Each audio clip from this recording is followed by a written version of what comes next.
The phone buzzed at 2:14 a.m. I was still in the conference room, lights low, espresso gone cold beside a pile of scribbled notes. We had just closed the biggest deal of the quarter. My business partner was pacing, too full of adrenaline to sit still. I picked up without checking the number. Mr. Keene. The voice on the other end hesitated, already sounding like regret. This is the lost and found desk at Charlotte Douglas International. There was a pause long enough to catch my breath, and then he continued, gentler now. We found your son. He was alone near gate C14. The quite stretched sharp and suffocating. Then small, cracked, came a child's voice. Mom's new husband told me to leave. Said I ruin everything. Then he left. Said I should find you. I didn't remember standing. Just a jolt in my chair slamming into the wall behind me. David, my partner, looked up at my face. Didn't ask anything. He grabbed his phone and called the chopper. By the time I reached the roof, the wind was already howling. My ex-wife didn't know I was coming. She thought I was locked in late dinners and paperwork. She had no idea what I was about to walk into. Our son wasn't supposed to be with him that week. She'd asked for a switch. Said it was for a couple's retreat. Something about healing. Turned out they weren't healing. They were hiding from the truth. From each other. When I got to the airport, I saw him curled up in one of those molded plastic seats. Backpack clutched to his chest like armor. One sock missing, shoelaces undone. He looked up when I approached but didn't say a word. Just walked straight into me and buried his face in my coat. No questions about his mom. Not even a word about going home. That was when I understood. Not just that he'd been abandoned, that was only the surface. There was something deeper. Something he didn't yet know how to say. He didn't cry, but his silence was louder than any scream. She hadn't even called to report him missing. Not one message. No call, no text. I checked my phone again as the chopper lifted off. Still nothing. He fell asleep in the back seat of my rental car, hands clenched tight. I watched how he flinched every time we passed a streetlight. Jolts that don't come from dreams, but from memories, the kind no child should carry. That night I didn't sleep. I may have listed names, dates, locations. 2 years ago, she told me her new husband was kind, gentle, good for him, she said.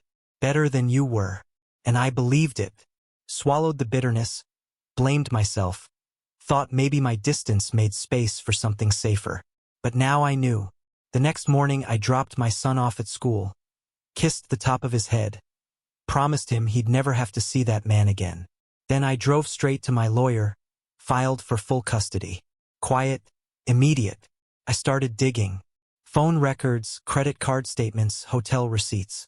It didn't take long. He wasn't just cruel. He was dangerous. Fraud. Multiple aliases. Sealed CPS files. A string of red flags hidden under paper-thin charm. My ex-wife either knew and ignored it or refused to know. Either way, she'd failed. And in that failure, she gave up the right to be trusted. I compiled everything. Clean, unemotional evidence and order, like loading a weapon piece by piece. I waited until Friday. She always picked him up from school on Fridays. But that time she didn't find him at the school. She found me sitting on her porch steps like I'd never left. She laughed when she got out of the car until she saw what I was holding. A folder thick. "What's this, Jonah?" she asked. I handed it to her, said nothing. She opened it. The laugh vanished. Court petitions. Surveillance photos. A time-stamped image of her husband yanking our son by the arm outside of Walmart. April 9th, 4:23 p.m. There were no lawyers, no shouting, just me, her, and what was undeniable. "Why?" she whispered, broken. "Why didn't you tell me?" I didn't blink.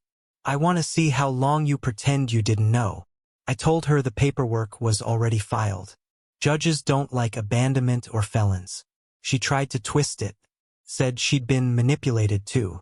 But it didn't matter anymore. I played her the voicemail from the airport. The crying, the silence. After she broke, "Reach for me. Please," she begged. "Don't do this." I stepped back. "I'm not doing anything." Then I walked away slowly, deliberately, just enough for her to watch. "You already did." Now my son sleeps soundly. No more flinching. He laughs louder than before. But sometimes I catch him glancing at the door like he's still waiting for something bad to walk through it. I let him. We all heal in our own time. I didn't burn her world down. Didn't take her name to the press. I let the truth cut where it needed to. Let silence do what shouting never could. She sends emails now and then. I don't read them. Control isn't rage. It's restraint. It's knowing you could destroy someone and choosing to let them sit alone in the ruins instead. Yesterday, I changed my number.